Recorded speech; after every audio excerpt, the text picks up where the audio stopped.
আচ্ছা, আবার দেখবেন মৌলবী সাহেবরা বলে, তোমরা আবার ঈদে মিলাদুন নবী বলছো। ঈদ কটা? ঈদ দুই, ঈদুল ফিতর, ঈদুল আজহা। বলে কি বলেন আপনাদের দেশে? বলে আমাদের দেশেও বলে, আপনাদের দেশে তো আমি জানি না। বলে ঈদ দুটো ঈদ, আর ঈদ না, ঈদুল ফিতর আর ঈদুল আজহা। ও জানেই না যে ধর্মে কত ঈদ আছে। ঈদ দুই প্রকার নয়, ঈদুল ফিতরের ঈদ আর ঈদুল আজহার ঈদ। এই দুই ঈদকে বলে ঈদে শরিয়ত। ঈদে আর একটা ঈদ আছে ঈদে ফরহাত ও ঈদে মুহাব্বত। নবী পাকের যে সেলিব্রেশন, এটা হচ্ছে ঈদে মুহাব্বত, ঈদে ফরহাত। আর ঈদুল ফিতরের ঈদ হচ্ছে ঈদে শরিয়ত। ঈদে ফরহাত আর ঈদে মুহাব্বত হচ্ছে ঈদে শরিয়তের চেয়েও বড়। আর ঈদ, এই ঈদের, এই দুই ঈদ ছাড়াও শরিয়তে আরো ঈদ আছে। এই ঈদ ছাড়াও শরিয়তে আরো ঈদ আছে। কি ঈদ আপনাদের শোনাই। সুনানে ইবনে মাজ্জাহ, কিতাব ইকামাতিস সালাহ এবং জামুল আওসাত তাবারানী শরীফের হাদিস, ইমাম আহমদ ইবনে হাম্বল তার মুসনাদে, ইবনে খুজাইমা সহির মধ্যে, আল্লামা হাকিম মুস্তাদরাকের মধ্যে রিওয়ায়াত করেছেন। আপনারা কে কথা জানেন যে জুম্মাকে ঈদ বলে? শুনেছেন কখনো? শোনেননি? জুম্মাকে সাপ্তাহিক ঈদ বলে। জুম্মা, এই যে কিতাব বললাম, এই সমস্ত কিতাবে লেখা আছে ইন্না হাযা আই ইয়াউমাল জুমআ ইয়াউম ঈদিন জাআলাল্লাহু লিল মুসলিমিন। বলে আজ নিঃসন্দেহে জুম্মার দিনকে আল্লাহ পাক সমস্ত মুসলমানদের জন্য ঈদ বানিয়েছেন। জুমার দিনকে আল্লাহ তাআলা সমস্ত মুসলমানদের জন্য ঈদ বানিয়েছেন। এই জন্য আল্লাহ হুকুম করেছেন জুমা ঈদ। ঈদের দিনে জুমার দিন গোসল করো, গোসল করে নতুন কাপড় পরো। নতুন কাপড় না থাকলে পরিষ্কার করা কাঁচা কাপড় পরো, ময়লা কাপড় পরে জুমা পড়া হুকুম নাই। খুশবু লাগাও, মিসওয়াক করো, ওয়াজু করো, খুশবু লাগাও, আতর পরো।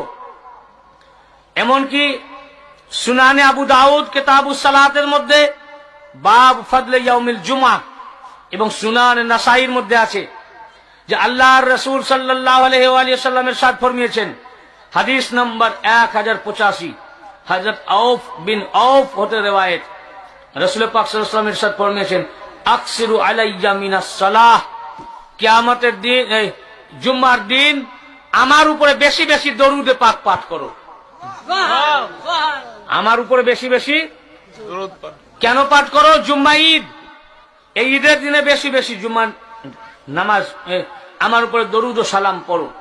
সাহাবীরা জিজ্ঞাসা করলেন, আল্লাহ রসুল জুম্মা ঈদ বললেন, জুম্মা হচ্ছে আফজাল দিন, 7টা দিনের মধ্যে জুম্মা হচ্ছে উত্তম শ্রেষ্ঠ দিন, আজিম দিন, তো এই দিনে আমার উপরে দরুদ পড়ো।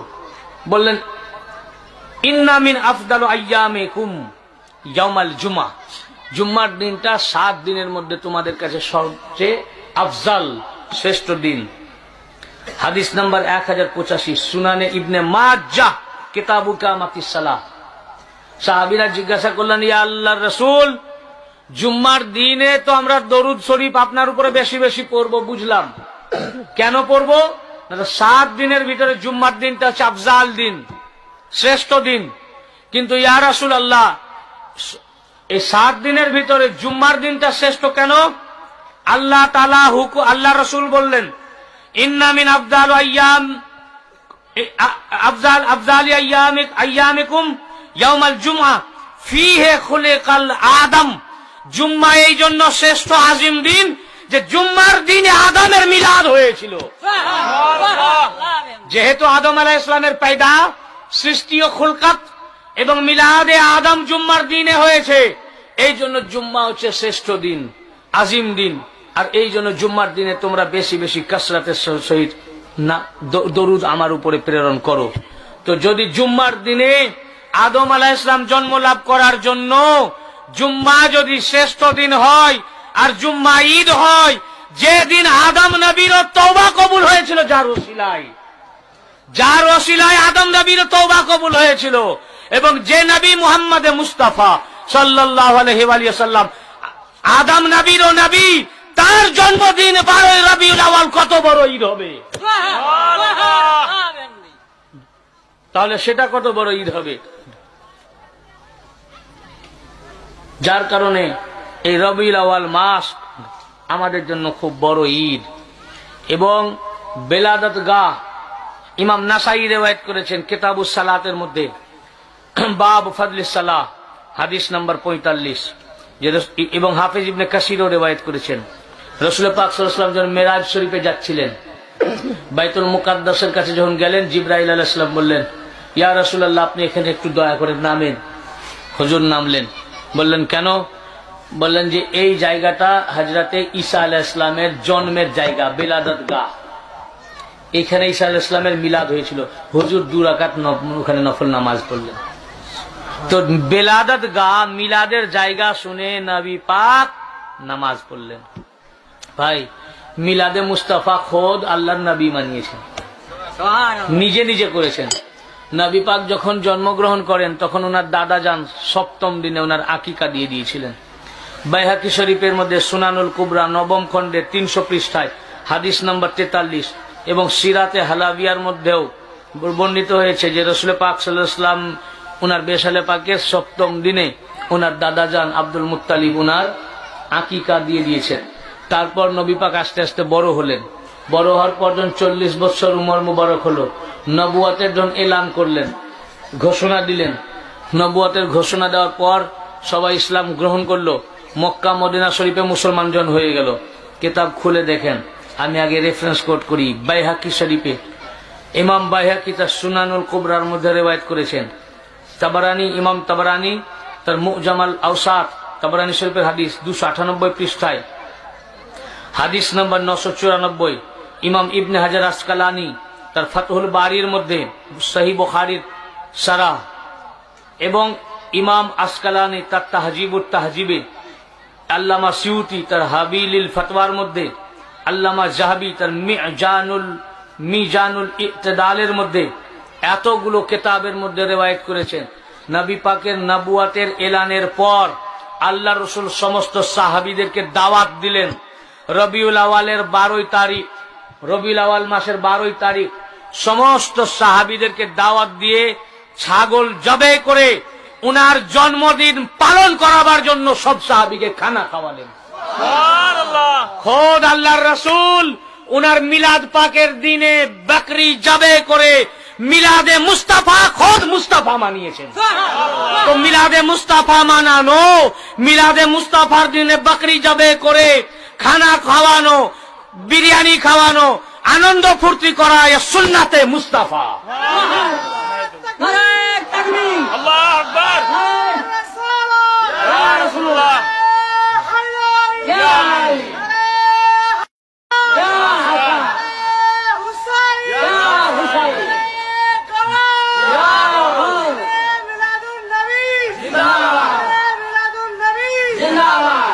খোদ নবী পাক মিলাদুন নবী করেছেন। ভাই, আপনার নবী নিজেই নিজের মিলাদ করেছেন, নিজের জন্মদিন নিজে পালন করেছেন।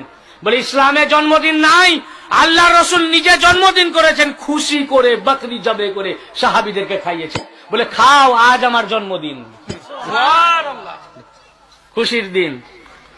যার কারণে আল্লাহ পাক কোরআনে আয়াত অবতীর্ণ করেছেন, সূরা ইউনূস 58 নম্বর আয়াত, কল বিফাদলিল্লাহি ওয়া বিরহমাতিহি ফাবিযালিক ফালইফরাহু। হে নবী, আপনি বলে দেন আপনার উম্মতকে, বিফাদলিল্লাহ, আল্লাহর ফাজলের জন্য, ওয়া বিরহমাতিহি, এবং আল্লাহর রহমতের জন্য, ফাবিযালিকা, অতঃপর এই কারণেই ফালইফরাহু, তোমরা খুশিয়া মানাও, ঈদ মানাও, আনন্দ করো। কি জন্য? বেফাদলিল্লাহ। ফাদলিল্লাহ কি? আল্লাহর ফজল কি, আল্লাহর রহমত কি? কোরআন পাকে আছে, ওমা আরসালনাকা ইল্লা রাহমাতাল লিল আলামিন। এটা কোরআনের আয়াত। আল্লাহ পাক বলছেন, হে আমার হাবিব, আমি আপনাকে রহমত স্বরূপ পাঠিয়েছি। এই আয়াতের তাফসিরে আবার আল্লামা জালালউদ্দিন সিউতি তাফসিরে দুররে মানসুরে 3য় খণ্ডের 935 পৃষ্ঠায় রিওয়ায়াত করেছেন।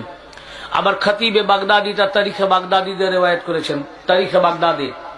ইবনে আসাকির তার তারিখে দিমাশক আল কবিরে রিওয়ায়াত করেছেন। ইবনে আব্বাস রাদিয়াল্লাহু আনহু রিওয়ায়াত করেছেন, আল্লাহ তাআলা যে বলেছেন বেফাদলিল্লাহ, আল্লাহর ফাদলের জন্য খুশি করো আর আল্লাহর রহমতের জন্য খুশি করো।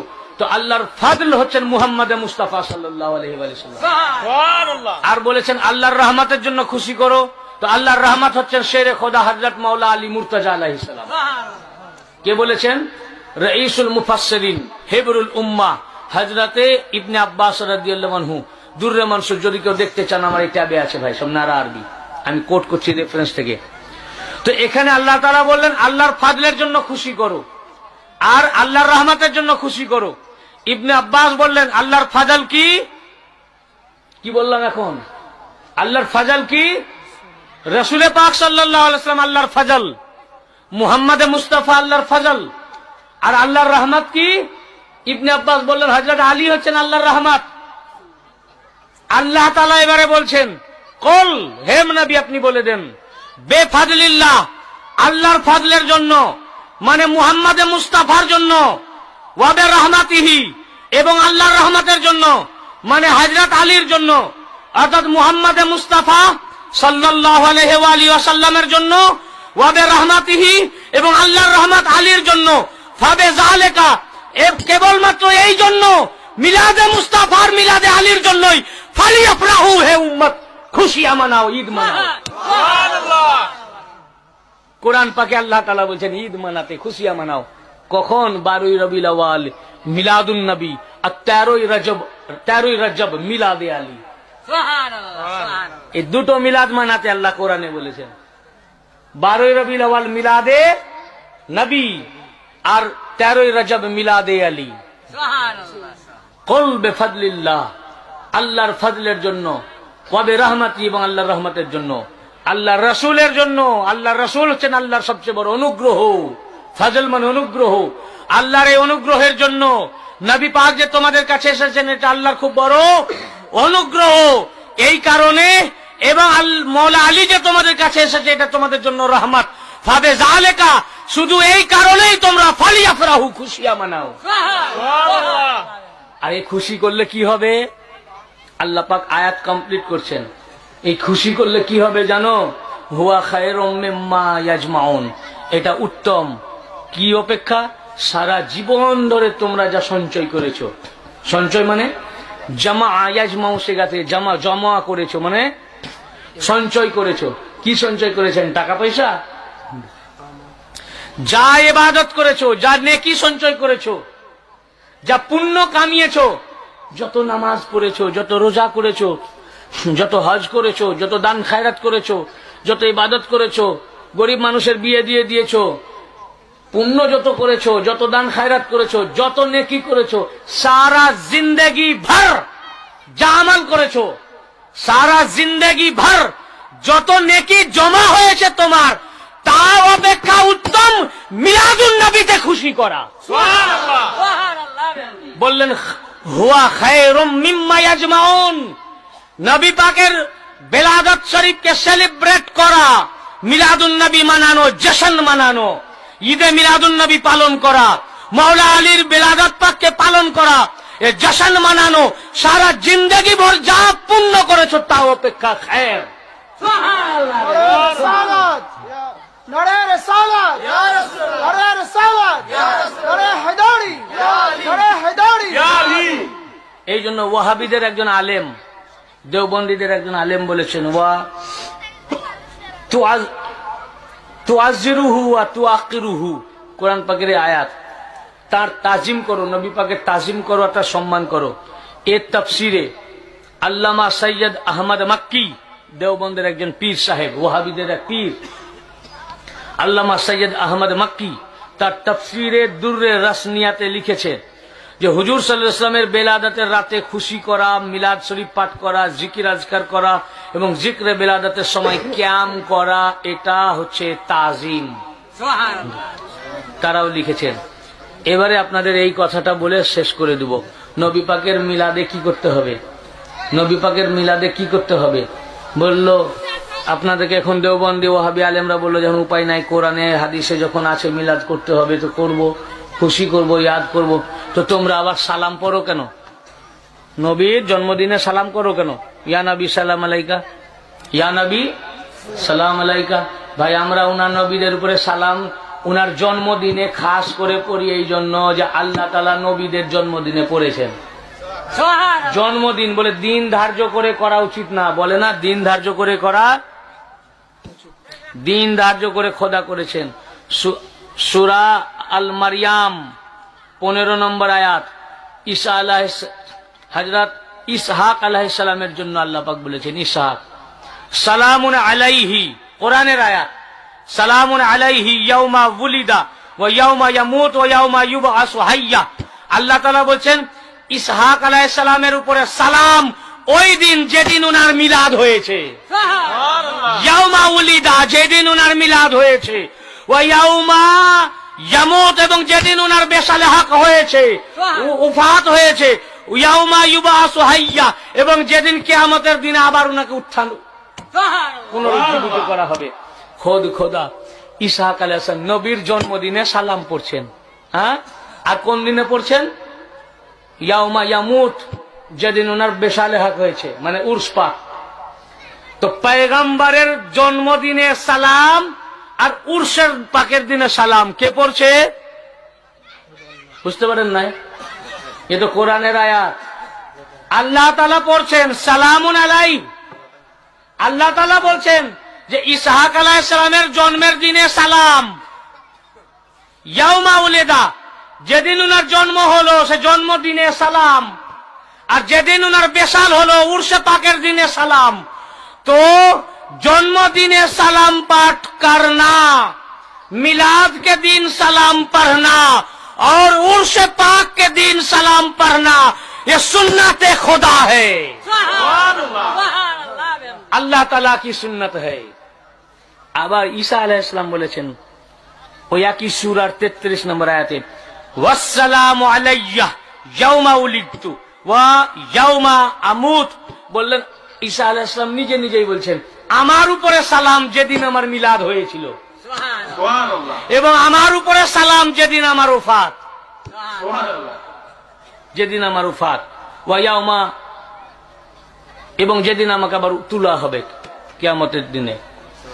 তো পয়গম্বর নিজেই নিজের জন্মদিনে সালাম পড়ছেন আর নিজের উর্সের দিনে পড়ছেন, এটা নবীদের সুন্নত। সবচেয়ে বড় কথা আল্লাহ পড়ছেন।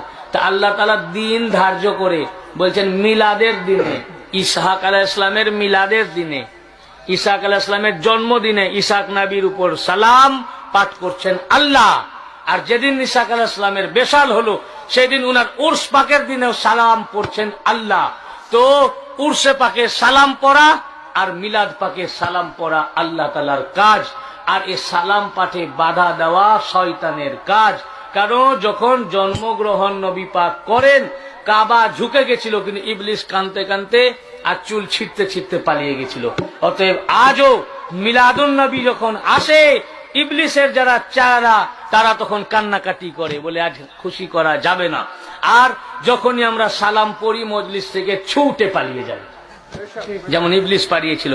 তো আল্লাহ পাক পয়গম্বরের জন্মদিনে সালাম পড়েছেন। তো এই পয়গম্বরের জন্মদিনে মিলাদের দিনে সালাম পড়া আল্লাহ পাকের কাজ, আল্লাহর আমল, আল্লাহর তরিকা, আল্লাহর সুন্নাত। তাই আল্লাহর সুন্নাত মোতাবেক আসুন আমরাও নবী পাকের জন্মদিনে নবী পাকের উপর সালাম পাঠ করি। পড়ুন ইয়া নবী।